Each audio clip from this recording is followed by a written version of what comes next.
उससे ज्यादा तकरीरें सुनिए, इसलिए कि नात सुनने से ईमान ताजा होता है और तकरीरें सुनने से जिंदगी में इनकलाब आती है।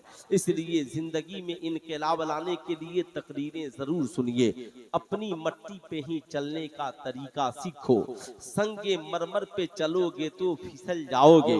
तुम खान भी हो, मिर्जा भी हो, अफगान भी हो, सच बताओ कि क्या तुम मुसलमान भी हो। जबाने पढ़ भी लिया ला इला तो क्या हासिल, दिलो निगाह मुसलमान नहीं तो कुछ भी नहीं।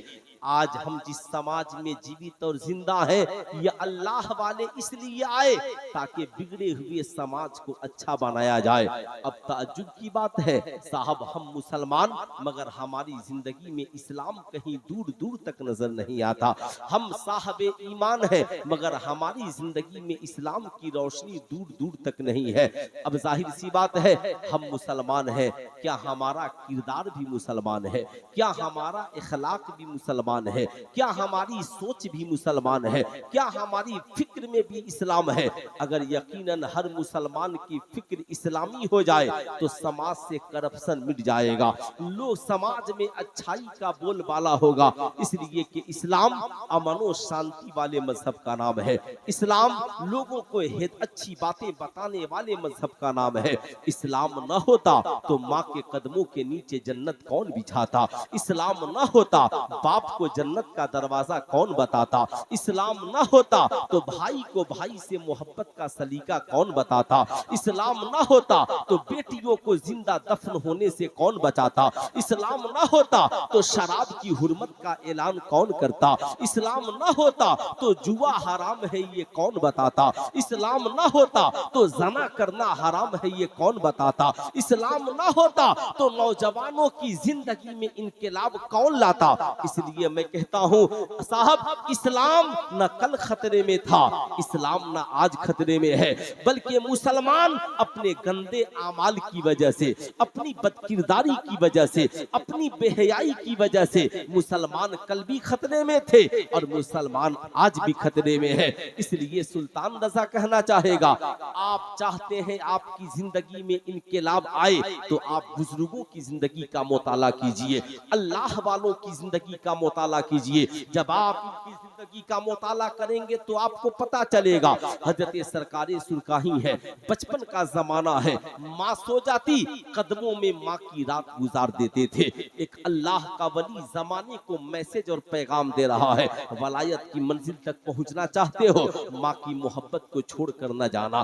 साहब, अगर तुम वलायत के करीब पहुंचना चाहते हो, माँ का अदब, एहतराम और दिल में ख्याल रखना। आज समाज में लाखों ऐसे नौजवान हैं जो जिंदगी में माँ को कभी ये कपड़ा खरीद कर नहीं पहनाते मगर मजार पर लाखों चादरें चढ़ाते हैं। कभी सुरकाही शरीफ, कभी कालपी शरीफ, कभी देवा शरीफ, कभी कछौचा शरीफ, कभी बगदाद शरीफ। सुल्तान रजा पूछना चाहता है, जब आप उनसे मिलेंगे, साहब खैरियत से है? कहा मौलाना चादरें बहुत चढ़ा ली मगर काम न बना। काश तू बुजुर्गों के मजार पर जाने से पहले सरकारे सुरकाही के किरदार को देख लिया होता कि खुदा की बारगाह में हाजिरी बाद में देना और माँ के कदमों में हाजिरी पहले लगा देना ताकि तेरी जिंदगी में इनकलाब आए। आज हम जिस समाज में जीवित और जिंदा हैं, कितने नौजवान हैं जिन्होंने माँ को ईद में कपड़े खरीद कर पहनाए होंगे? कितने नौजवान होंगे जिन्होंने बाप को कपड़ा खरीद करके पहनाया होगा? कितने नौजवान होंगे जिन्होंने बेटियों के सरों पे दुपट्टा डाला होगा? यकीन जाने साहब, हजरत बायजीद बुस्तामी से किसी ने पूछा, हुजूर आप अल्लाह के वली कैसे बने? कहा माँ की दुआओं ने मुझे अल्लाह का वली बना दिया। माँ की दुआओं ने मुझे अल्लाह का वली बना दिया है। अब ताज्जुब की बात है, आप ईमानदारी से बताएं, सीने पे हाथ रख करके, है कोई अल्लाह वाला जिसने एक वक्त की नमाज कज़ा की हो? है कोई अल्लाह वाला जिसने नमाजें छोड़ी हो?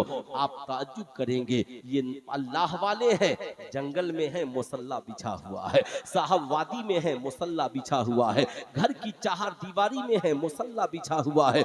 जहां कदम रख दिया जमाने में इनकलाब आ गया। अब आप जरा सा सोचें कि हम मुसलमान हैं, बुजुर्गों का उर्स मनाते हैं, क्या हमारी जिंदगी में नमाज की अहमियत वो है, क्या हमारी जिंदगी में साहब इस्लाम की अहमियत वो है।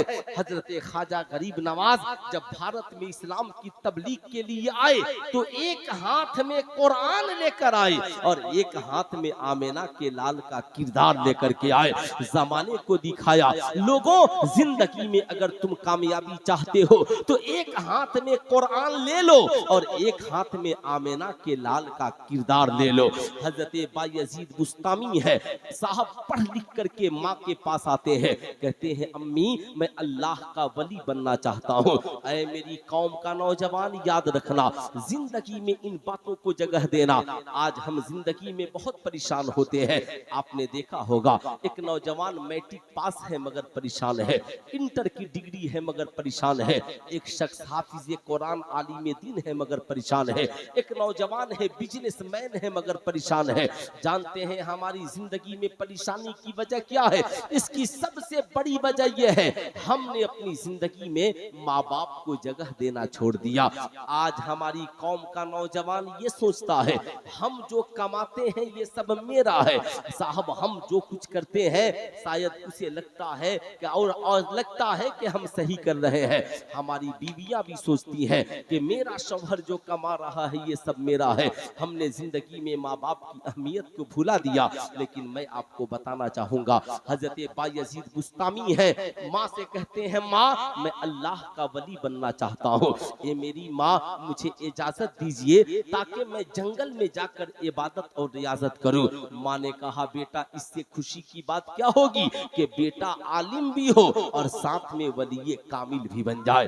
अल्लाह अल्लाह साहब, ये तो हर माँ की तमन्ना होती है कि मेरा बेटा वफादार हो जाए, मेरा बेटा नेक हो जाए।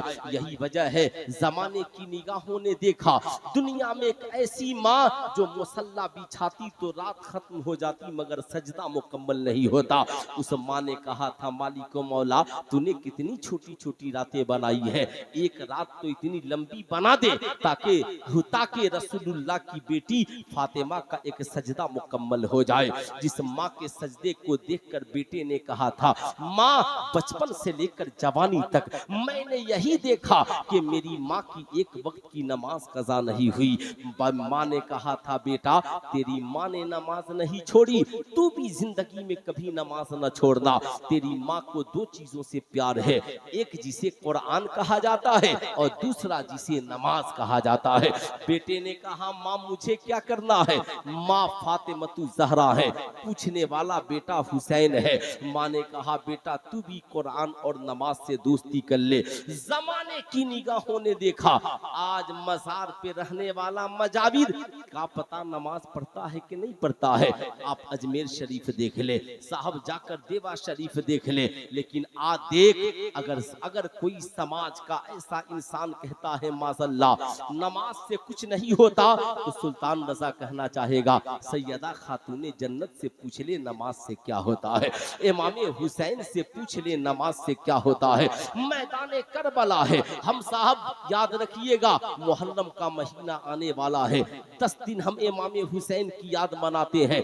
कई वक्त करबला में जाकर रहते हैं। कितने मुसलमान हैं जो करबला में मुसल्ला बिछा कर नमाजें पढ़ते हैं, कितने मुसलमान हैं जो करबला में अजाने देते हैं। मगर ये हुसैन है जब मैदान करबला में पहुंचे हैं ना तो बेटे अली अकबर से कहा है आजान दो ताकि नमाज कायम हो, ताकि लोग जान जाए करबला में हुसैन आ गया है। जमाने की निगाहों ने देखा 3 दिन से भूखे और प्यासे हैं हुसैन, पूरा कुंबा कबीला भूखा और प्यासा है। मगर कोई कह सकता है कि हुसैन ने करबला में भूख की वजह से एक वक्त की नमाज छोड़ी हो, प्यास की वजह से एक वक्त की नमाज छोड़ी हो। हम हुसैनी हैं, मार्केट में हमसे बड़ा तेगी कोई नहीं, हमसे बड़ा रज़वी कोई नहीं, हमसे बड़ा अशरफी कोई नहीं, हमसे बड़ा हुसैनी कोई नहीं। मगर हुसैन का हाल ये है खानदान कुर्बान हो गया।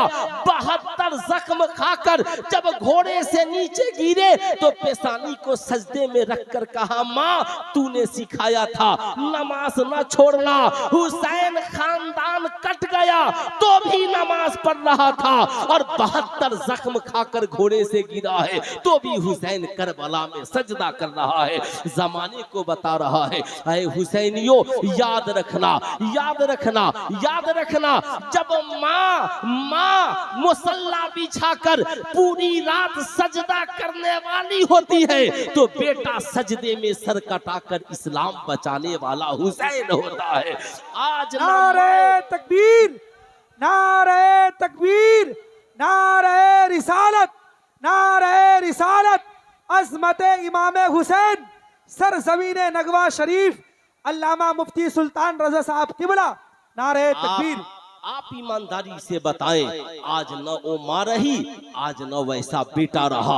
आप बुरा ना मानना, अगर हम हुसैनी हैं तो हम सजदे में तलवारों की साये में सजदा नहीं कर सकते, मगर मस्जिद के छत के नीचे सजदा तो कर सकते हैं। हम साहब भूखे प्यासे रहकर सजदा नहीं कर सकते तो हम तो खा पी कर कम से कम सजदा कर सकते हैं। ऐ मेरी कौम के गयूर मुसलमानों, आज जब जलसों में तकरीरें होती हैं और हमारे शोरा जब पढ़ते हैं कि बता कितने मुसलमान हैं जो नामूसे रिसालत के लिए जान दे देंगे, तो हर नौजवान हाथ उठाकर कहता है लब्बैक या रसूल अल्लाह, लब्बैक या रसूल अल्लाह। सुल्तान रज़ा पूछना चाहेगा, मैं आपसे ये नहीं कहता कि आप नबी की मोहब्बत में जान दे दे, मगर मैं इतना जरूर कहूंगा कि नबी की मोहब्बत में करबला में हुसैन ने खानदान कटाया है और 72 जख्म खाकर भी सजदे किए हैं। हम जान नहीं दे सकते, कम से कम नबी की मोहब्बत में पेशानी को खुदा की बारगाह में झुका तो सकते हैं।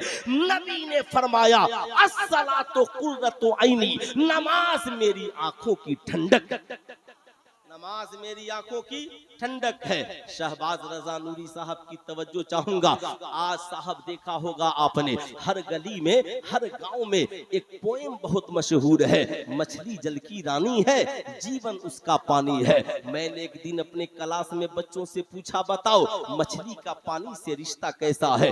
कहा सर मालूम है, मछली का पानी से रिश्ता ऐसा है कि मछली पानी के बगैर जिंदा नहीं रह सकती है। अगर पानी है तो मछली है, पानी नहीं तो मछली नहीं। मैंने कहा अगर मैं मछली को पानी से निकाल दूं तो क्या करोगे?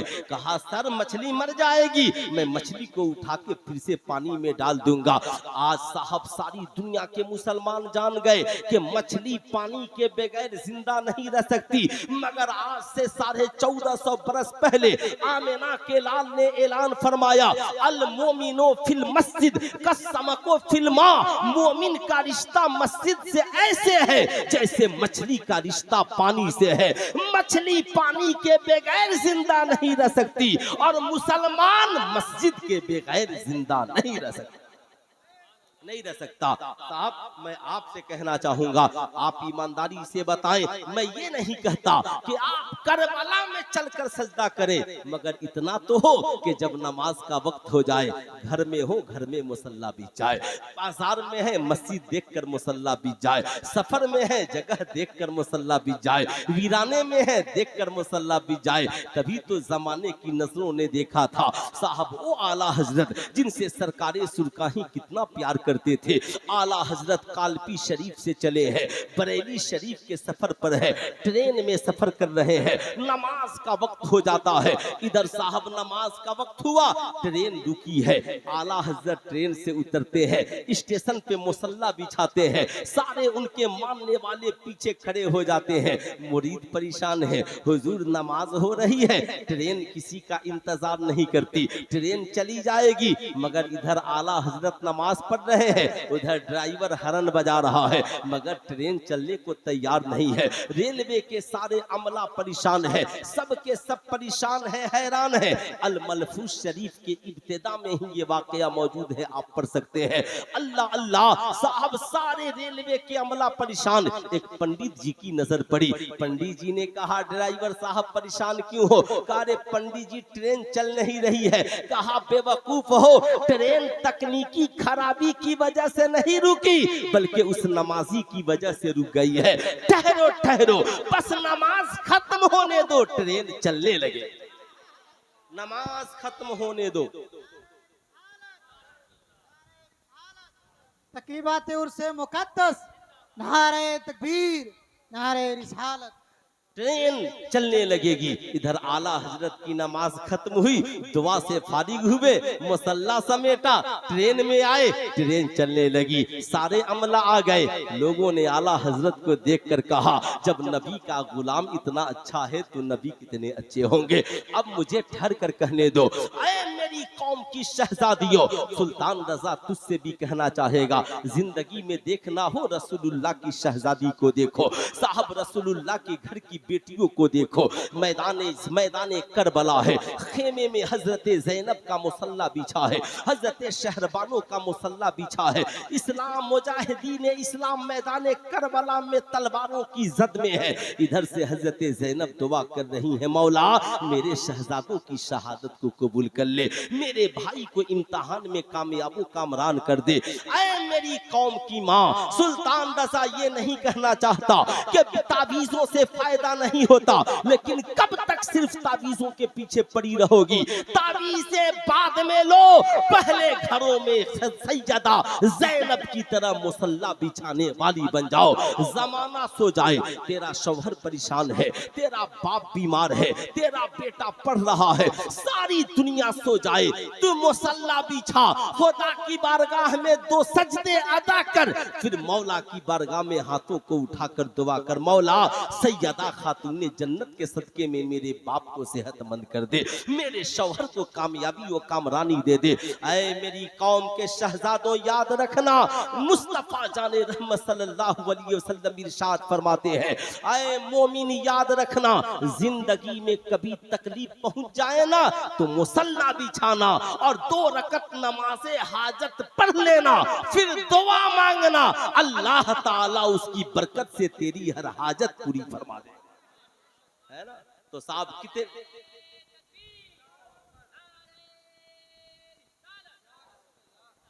अब मैं आपसे कहना चाहूंगा, कितने नौजवान हैं जो नबी के नाम पर जान दे देंगे? जरा हाथ उठाइए तो। सारे लोग नबी के नाम पे जान दे देंगे? मैं जान नहीं मांगता। है कोई नौजवान जो आज वादा कर ले कि मैं नबी की मोहब्बत में आज से नमाज पढ़ूंगा? कितने नौजवान पढ़ेंगे? जरा हाथ उठाएं तो। 5 वक्ता नमाज पढ़िएगा।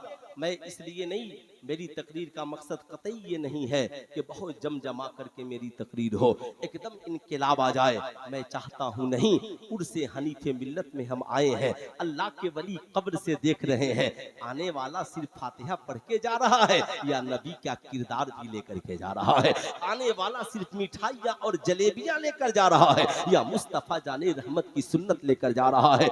आए मुसलमानों, याद रखना, अगर हमारी जिंदगी में नमाज नहीं तो हमारी जिंदगी बेकार है। इसलिए मैं आपसे कहूंगा, ना ना ना, याद रखना, ऐ मेरी कौम के शहजादों, हर मोमिन की जिम्मेदारी है।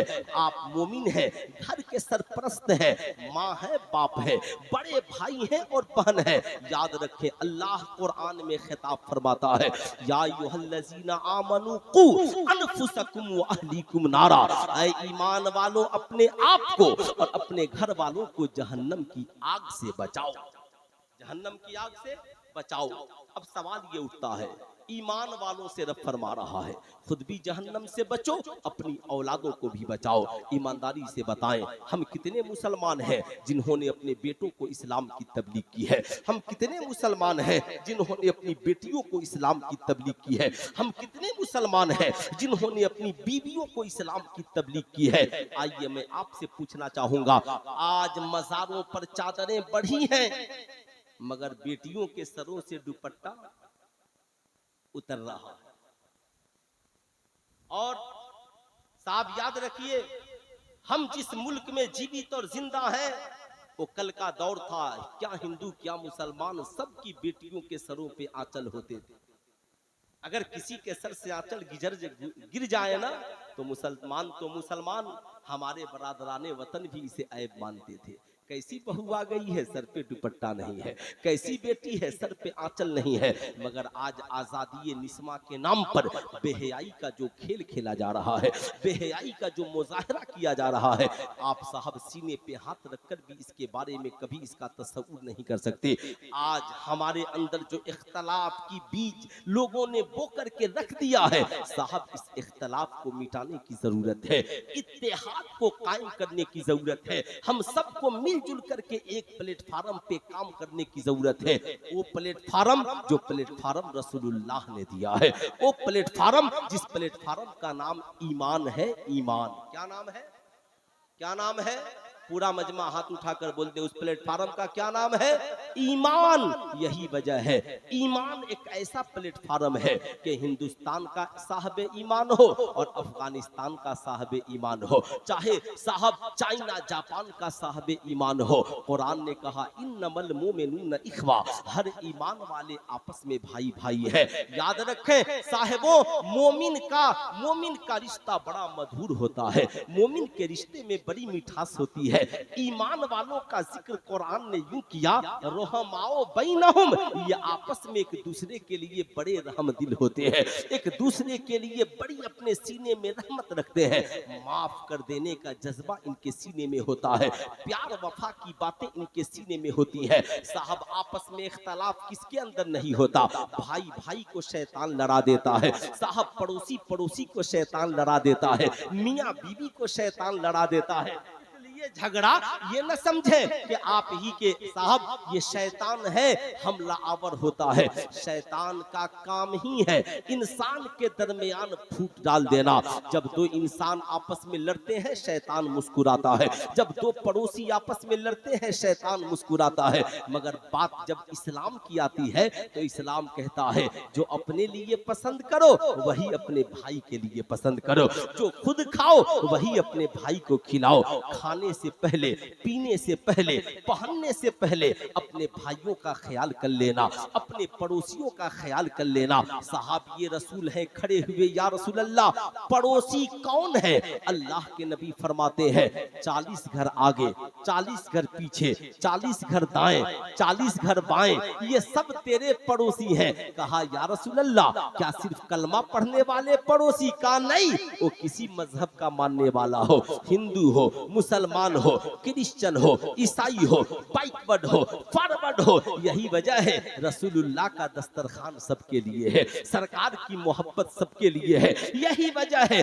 जब ये अल्लाह वालों की बारगाह में आना होता है तो जब खानकाहों का दस्तरखान लगता है तो हिंदू देखकर नहीं, मुसलमान देखकर नहीं, क्रिश्चियन देखकर नहीं, इनके दर पे जो भी आता है फैज याफ्ता होकर जाता है, फैज पा करके जाता है। इसलिए मैं आपसे कहूंगा ये साहब इस्लाम है, इस्लाम। अल्लाह के नबी फरमाते हैं चाहे हिंदू हो या मुसलमान, ये 40 घर के दायरे में जितने हैं ये तेरे पड़ोसी हैं। तुम खाने से पहले अपने पड़ोसियों का ख्याल रखना, पीने से पहले अपने पड़ोसियों का ख्याल रखना, पहनने से पहले अपने पड़ोसियों का ख्याल रखना। पड़ोसी के घर के सामने दीवारें ऊंची न करना ताकि उसके आंगन में हवा न जाए। उसकी बेटी बहुओं की इज्जत का ख्याल रखना, समाज में इनकलाब लाना, अच्छा इंसान बन करके जीना, कमाना तो पड़ोसियों की इयादत करना, उनकी मदद करना, उन्हें कर्ज देना, उनके साथ भलाई से पेश आना।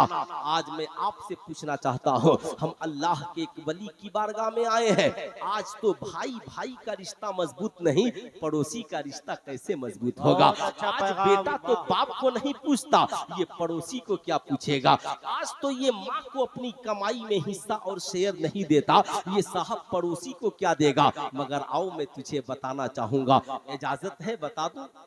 जरा हाथ उठाकर एक बार बोल दे सुभान अल्लाह, सुभान और जरा अल्लाह। प्यार से बोल दे या रसूल अल्लाह। या रसूल साहब अल्लाह। याद रखें हम सब जिस इमाम के मानने वाले हैं उस इमाम का नाम इमाम आजम अबू हनीफा है। गौर से सुनिएगा, हजरत इमाम आजम अबू हनीफा का एक पड़ोसी है, मुसलमान नहीं है, काफिर है, साहब हिंदू है।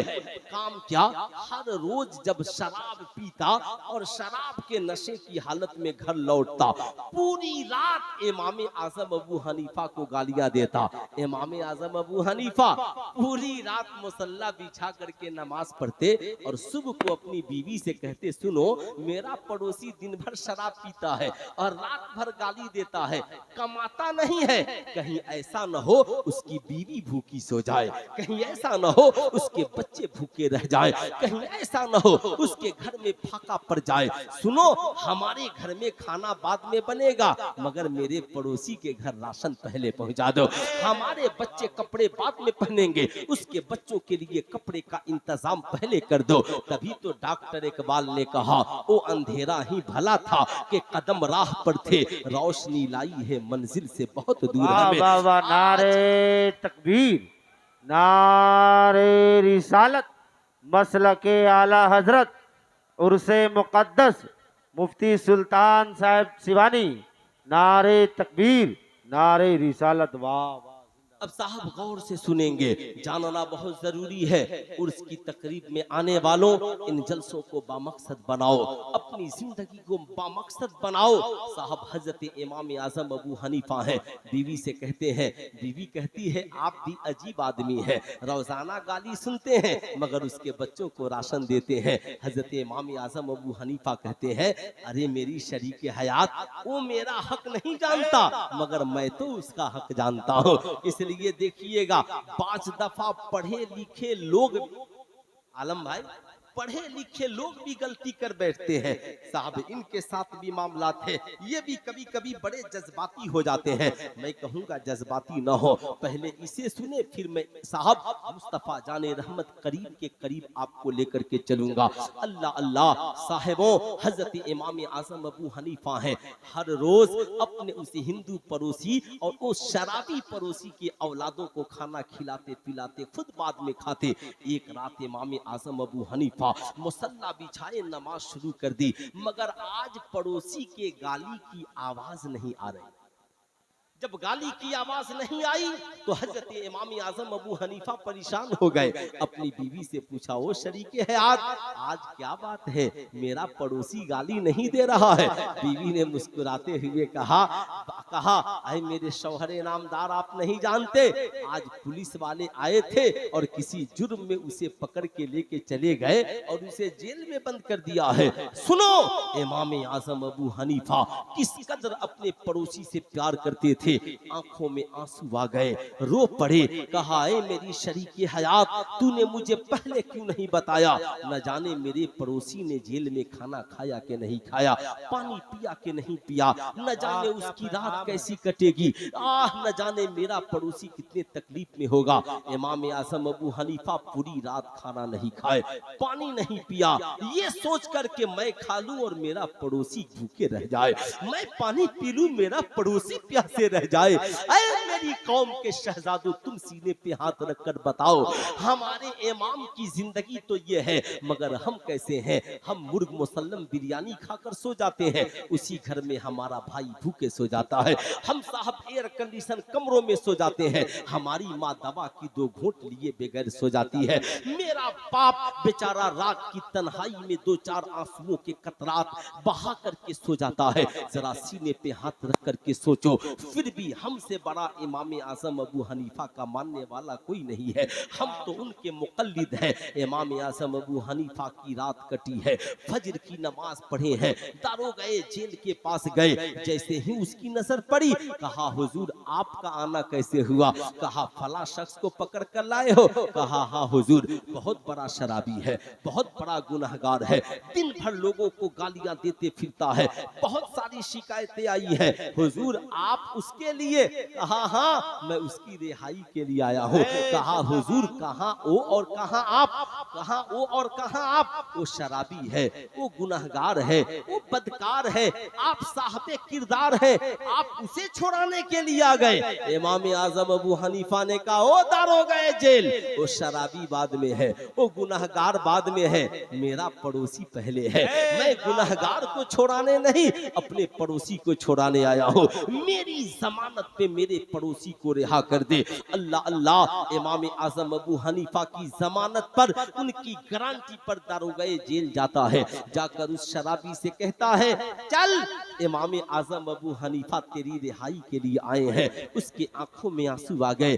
कहा क्या कहा तूने? इमाम आजम अबू हनीफा आए हैं? कहा हाँ। कहा मैं तो उन्हें दिन रात गालियां देता था, मैं तो शराब के नशे में उन्हें बुरा भला कहता था, मगर वो मुझे छुड़ाने आ गए। कहा हाँ हाँ वही आए हैं।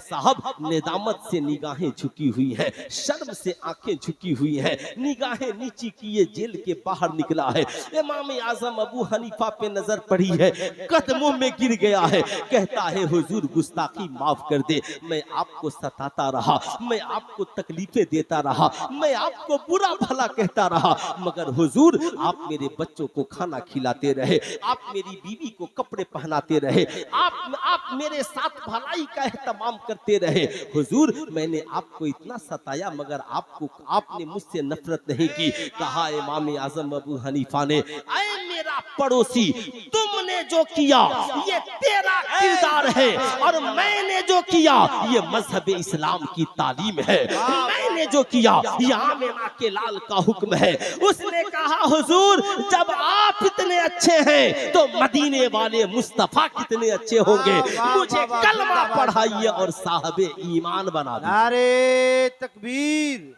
नारे रिसालत, मसलके आला हजरत, उर्से मुकद्दस, नारे तकबीर, नारे रिसालत। मैं कहता हूँ ए मुसलमानों, आज तुझे भी जरूरत है नबी की सीरत से अपनी जिंदगी को जगमगाने की। हमने नबी की मोहब्बत में, वलियों की मोहब्बत में लाइटें बहुत लगा ली है, कुछ उनके किरदार की लाइटें अपनी जिंदगी में लगा लो। मैं अपनी कौम की शहजादियों से कहूंगा, याद रखना तुमने बहुत दुपट्टे ओढ़ लिए, कुछ सैयदा खातून ने जन्नत की हया वाली चादरें भी ओढ़ लो। इंशाअल्लाह देख जिंदगी में कितना इनकलाब आता है। आपने सुना होगा, मैं आपसे कहना चाहूंगा, लोग मस्जिदों में जाते हैं मगर दिलों में नफरत की हवाएं हैं, लोग मिलाद की महफिलों में हाजिर होते हैं मगर दिलों में नफरत की हवाएं हैं, लोग वलियों की बारगाह में जाते हैं। आज मार्केट में मुसलमानों का हाल ये है, आज हमारी पोजीशन ये है, दिल हमने चचा का दुखाया और माफी जाकर मस्जिद में मांग रहे हैं, दिल हमने साहब मौलाना साहब का दुखाया और माफी जाकर उनसे जाकर अल्लाह के वली की बारगाह में मांग रहे हैं। इस्लाम कहता है ना, पहले तूने जिसका दिल दुखाया है माफी उससे मांग, फिर खुदा की बारगाह में जाकर मांग, मुस्तफा जाने रहमत की बारगाह में जाकर के मांग। आज साहब हम जिस समाज में जीवित और जिंदा हैं, हम साहब उर्स की तकरीबों में हाजिर होते हैं, फातिहे की महफिलों में हाजिर होते हैं, हमारे लबों पर एक ही शिकायत है, साहब दुआएं कबूल नहीं हो रही है ना। मामला क्या कहते हैं लोग, दुआएं कबूल नहीं हो रही है। अब जरा सुने, रियाजुस सालिहीन में साहबे रियाजुस सालिहीन ने इस वाक़े को नकल किया।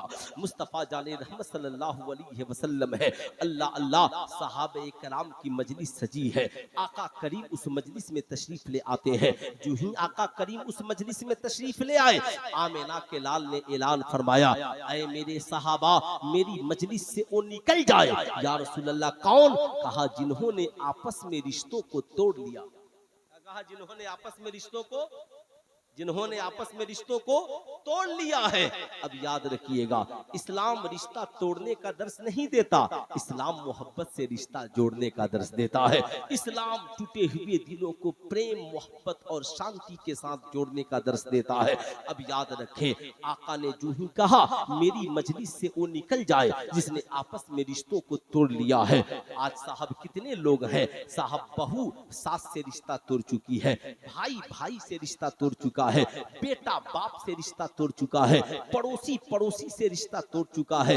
रिश्ता तोड़ने वाला न बन यार, रिश्ता जोड़ने वाला बन जा। अब जरा गौर से सुनो, नबी ने कहा मेरी महफिल और मजलिस से वो निकल जाए जिसने आपस में रिश्तों को तोड़ लिया है।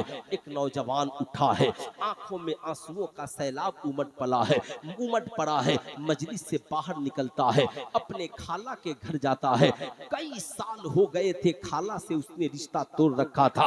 अपने खाला के करीब गया, दरवाजे पे दस्तक दी, खाला ने दरवाजा खोला और कहा शहजादे कैसे ठिकाना हुआ, रोते हुए खाला के गले से लिपट गया, कहा ए मेरी खाला मुझे माफ कर दे, आज नबी ने मुझे अपनी मजलिस से निकाल दिया है। इतना सुनना था, खाला भी रो पड़ी। कहा शहजादे क्यों? कहा आज नबी करीम सल्लल्लाहु अलैहि वसल्लम मजलिस में तशरीफ ले आए। आका ने कहा मेरी मजलिस से और महफिल से वो निकल जाए जिसने आपस में रिश्तों को तोड़ लिया है। ऐ मेरी खाला, मेरा तुझसे कितने साल हो गए रिश्ता टूटा हुआ है, इसलिए मैं रिश्ता जोड़ने के लिए आ गया, वरना आका की महफिल में जगह नहीं मिलेगी।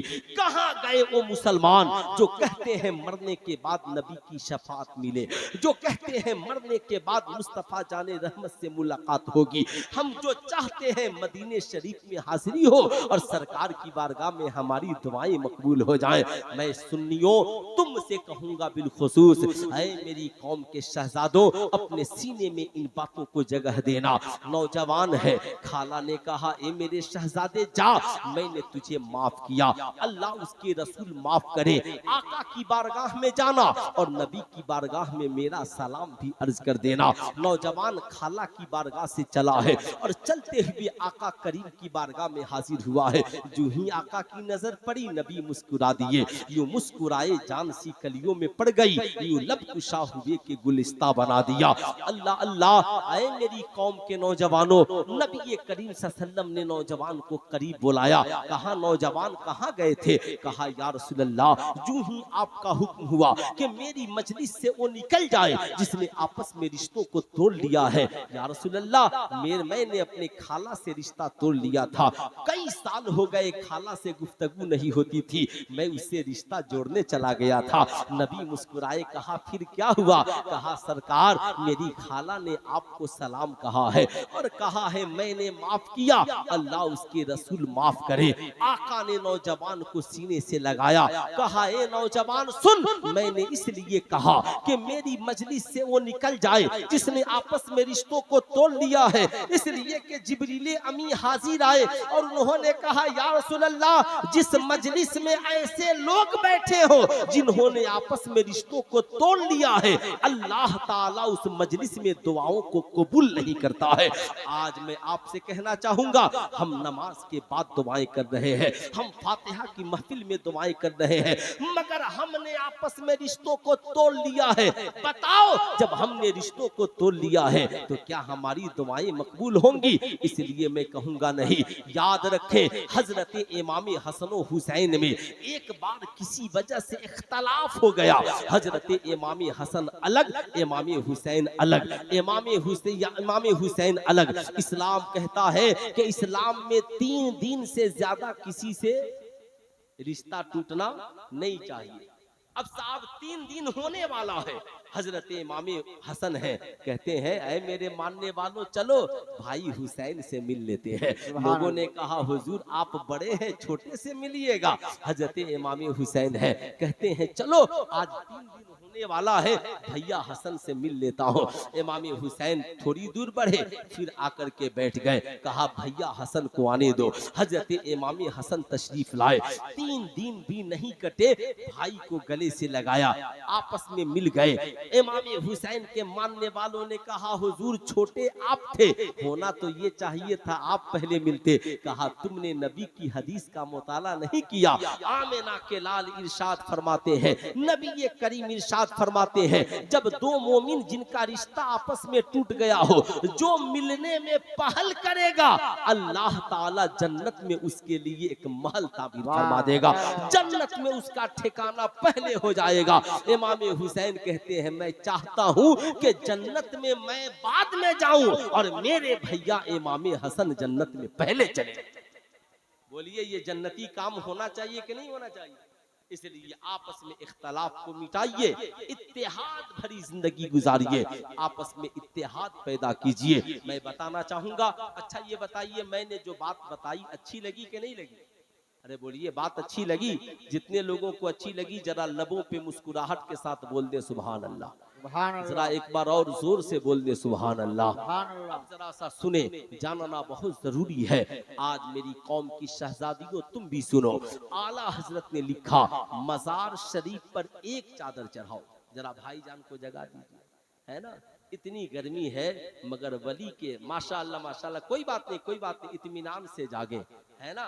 देखिए नींद आ ही जाती है, इतनी गर्मी है मगर अल्लाह के वली की बारगाह में है ना रहमत है, सुकून है, चैन है। दुआ ये कीजिए कि जब मैदान महशर कायम हो ना तो भी अल्लाह के वली हुजूर हनीफे मिल्लत हजरत अल्लामा हनीफ कादरी देगी आबादानी के दामने करम में मैदान महशर में जगह मिल जाए। इंशाअल्लाह यही मजे होंगे, यही सुकून होंगे। वलियों से प्यार कीजिए, प्यार, वलियों की किरदार को अपनी जिंदगी में अपनाइए।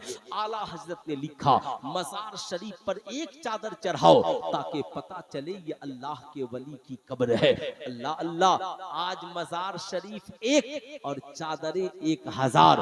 लोगों ने पूछा हुजूर चादरें ज्यादा चढ़ जाएं तो क्या करें? कहा चादरें ज्यादा चढ़ जाएं तो उन चादरों को बेच दो और उन चादरों के पैसे से उस वली के नाम पे गरीबों की मदद कर दो। सुभान अल्लाह। गरीबों की मदद कर दो। कपड़े की जरूरत है कपड़ा बना दो, तालीम की जरूरत है कापी किताब कलम खरीद दो, खाने की जरूरत है उनके नाम पर खाना खरीद दो।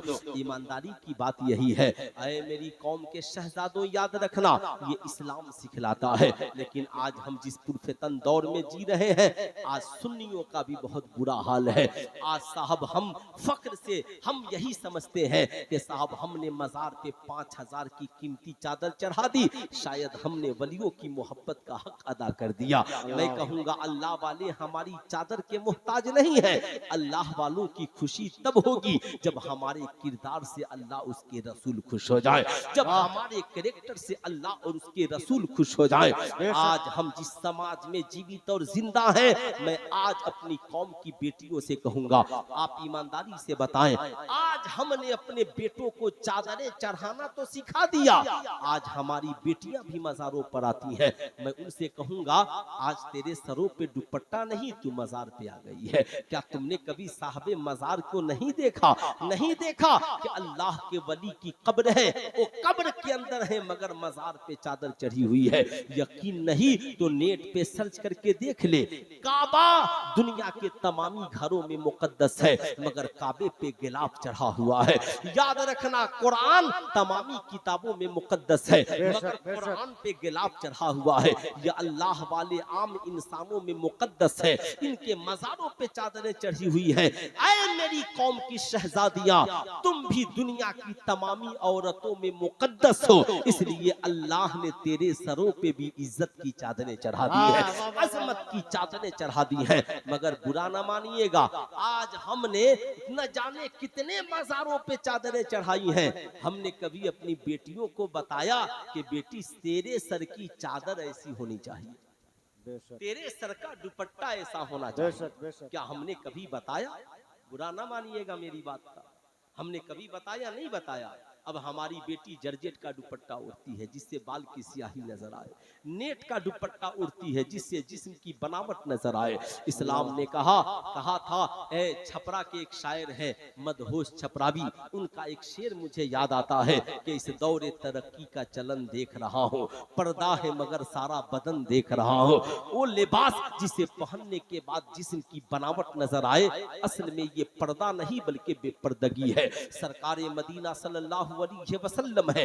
अल्लाह अल्लाह, याद रखना मेरी कौम के शहजादे और शहजादियों, फरमाते हैं कि मैंने जहन्नम में सबसे ज्यादा औरतों को देखा। अल्लाह अल्लाह, किसे देखा? औरतों को, सबसे ज्यादा औरतों को देखा। साहबे कराम अर्ज गुजार हुए, या रसूलल्लाह इसकी वजह क्या है? अल्लाह के नबी फरमाते हैं दो वजहों से। एक तो ये कि वो जेवरात पहनती हैं मगर उसका ज़कात नहीं निकालती हैं, और दूसरी वजह ये है कि वो लिबास पहनकर भी नंगे नजर आती हैं। अब आप जरा सीने पे हाथ रख कर के सोचे, आज हमारी बेटियों के सरों पे दुपट्टा है मगर वो दुपट्टा जिससे कोई फायदा नहीं। आला हजरत अजीमुल बरकत से पूछा गया गया। हुजूर दुपट्टा कैसा होना चाहिए? आला हजरत फरमाते हैं दुपट्टा ऐसा होना चाहिए जिसे ओढ़ने के बाद बाल की सियाही नजर न आए, इसलिए कि जिस दुपट्टे से बाल की सियाही नजर आएगी उसे पहनने के बाद नमाज नहीं होगी। आज मैं आपसे कहना चाहूंगा, क्या आपने कभी अपनी बेटियों से कहा बेटी सर के तेरे सर का दुपट्टा ऐसा होना चाहिए? अम्मी आयशा सिद्दीका है, उनकी बारगाह में एक लड़की आती है, सर पे पतला दुपट्टा है। अम्मी आयशा ने उस दुपट्टे को लिया और फाड़ करके फेंक दिया और मोटा दुपट्टा मोटी चादर लाके उसके सर पे डाल दिया। कहा ए बेटी, इस्लाम का पर्दा ये नहीं है, बल्कि इस्लाम का पर्दा ये है कि औरत जब दुपट्टा ओढ़े तो बाल की सियाही नजर न आए। मगर आज हम जिस पुरफेतन दौर में जी रहे हैं, आज साहब हमारी कौम की बेटियां कहती हैं मौलाना हमारा जिस्म हमारी मर्जी, हम जो चाहे करें, आपको क्या प्रॉब्लम है? आज हमारी कौम का नौजवान भी यही कहता है हमारा जिस्म हमारी मर्जी, हम जैसे चाहे जिए। हम किसी मौलवी के कहने पे क्यों जिएंगे? हम किसी मौलाना के कहने पे जिंदगी क्यों गुजारेंगे? सुल्तान रजा कहना चाहेगा आप किसी मौलवी मौलाना के कहने पे जिंदगी मत गुजारिए, लेकिन आप मुस्तफा जाने रहमत के कहने पे जिंदगी जरूर गुजारिए। मैं आपसे कहूंगा कोई मौलाना अपने घर की बात नहीं करता, नबी की बात करता है, कुरान और हदीस की बात करता है। ऐ मेरी कौम के शहजादों, याद रखना आज इस समाज में हमारी कौम की बेटियों को ये बताया जा रहा है सुनो सुनो, ये क्या दुपट्टा ओढ़कर ओल्ड मॉडल डिजाइन से घूम रही हो? 5000 का लिबास पहनकर 500 का निकाब डाल लिया। हमें देखो, हम आजादाना जिंदगी जी रहे हैं। अल्लाह अल्लाह, इस्लाम की एक शहजादी कॉलेज में पढ़ने के लिए जाती है। कॉलेज की लड़कियां कहती हैं आ गई हिजाब पहनकर, हिजाब गर्ल्स बनती हो।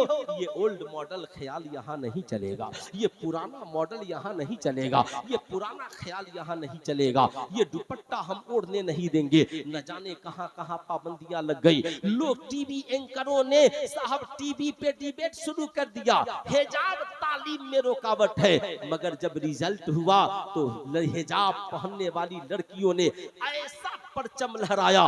इस बार भी नीट के इम्तिहान में जिस लड़की ने सबसे ज्यादा नंबर लाया वो कोई और लड़की नहीं बल्कि हिजाब पहनने वाली एक बाअमल लड़की थी साहब, जिसे हिजाब गर्ल्स कहा जा सकता है। अब साहब जरा सीने पे, इसलिए अब तो ये पता चल गया है हिजाब तालीम की राह में रुकावट नहीं बल्कि तालीम की राह में निखार है। हिजाब इंसान की अजमत को ऊंचा करता है।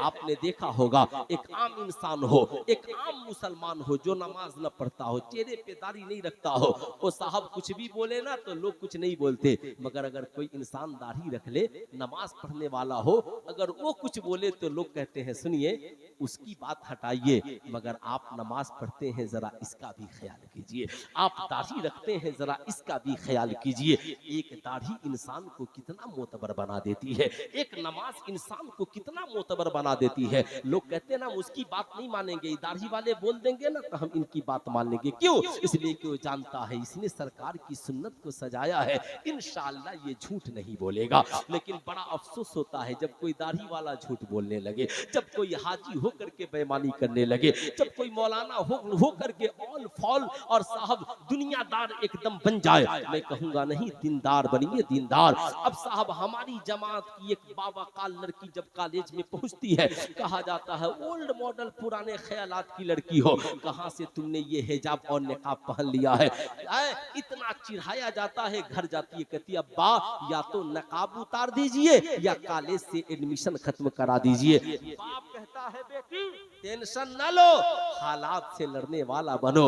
अरे तुमने नहीं जाना सैयदा खातूने जन्नत को यहूदियों की औरतों ने कितने ताने दिए थे। क्या कहा था? सैयदा खातूने जन्नत को शादी की महफिल में बुलाओ, उनके पास तो कोई नया लिबास नहीं है, आएंगी हमारे कीमती लिबास होंगे, हम उनके साहब जब हमारा लिबास उनके सामने होगा वो रुसवा हो जाएंगी। अल्लाह ने ऐसा इंतजाम किया कि सैयदा खातूने जन्नत के लिबास को देखकर न जाने कितनी यहूदी औरतों ने इस्लाम कबूल कर लिया। अब जरा ठहरिएगा, मैं जो बताना चाहता हूँ, इस्लाम की उस शहजादी को उसके बाप ने तबलीग की, कहा बेटी सीरत खातून जन्नत को निगाहों के सामने रखना और उनकी बुराइयों को उनके सामने बयान करना। बेटी कल फिर हिजाब पहनती है, नकाब लगाती है, लगाकर कॉलेज पहुंचती है। आज फिर उसकी सहेलियों ने कहा आ ओल्ड मॉडल आ गई है ना, हिजाब गर्ल्स आ गई, बहुत अपने आप को अलग दिखाती है,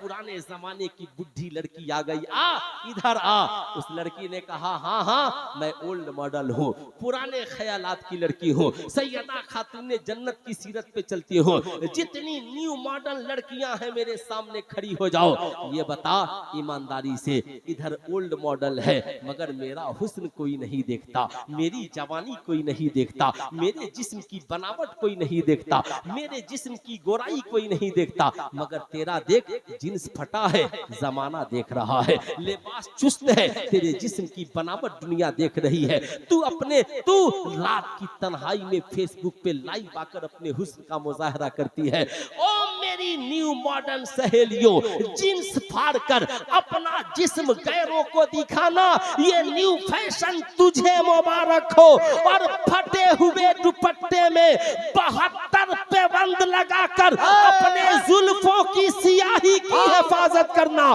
सैयदा खातून जन्नत की सुन्नत इस्लाम की शहजादियों को मुबारक। नारे तकबीर, नारे रिसालत, तकरीबात उर्से मुकद्दस हजरत अल्लामा मुफ्ती सुल्तान रजा सिवानी साहब किबला। कहा उसने याद रखना जिंदगी में अल हयाओ शोबतुम मिनल ईमान, हया ईमान का हिस्सा है। मैं पढ़ूंगी भी बाहया भी रहूंगी, मैं डॉक्टर भी बनूंगी हिजाब में भी रहूंगी, मैं पढ़ाऊंगी भी टॉपर भी बनूंगी हिजाब में भी रहूंगी। मैं अपनी कौम के नौजवानों से भी कहूंगा, जैसे आज बेटियों ने इल्म के मैदान में परचम लहराया है, मेरी कौम के बेटों तुम भी इल्म के मैदान में परचम लहराओ। सिर्फ बाल कटाने में मेहनत कर रहे हो, सिर्फ कान की बाली पहनने में मेहनत कर रहे हो, सिर्फ हाथ में कड़ा पहनने में मेहनत कर रहे हो, मैं कहूंगा इसमें मेहनत न करो, ये गुनाह ही गुनाह है। मेहनत करनी है, नमाज भी पढ़ो और अपने दर्स की किताब भी पढ़ो, माँ बाप का अदब भी करो। आज मार्केट में एक बुराई आम है, एक बुराई। अच्छा ये बताइए, मैंने जो पैगाम दिया ये अच्छा लगा? जितने लोगों को अच्छा लगा जरा हाथ उठाकर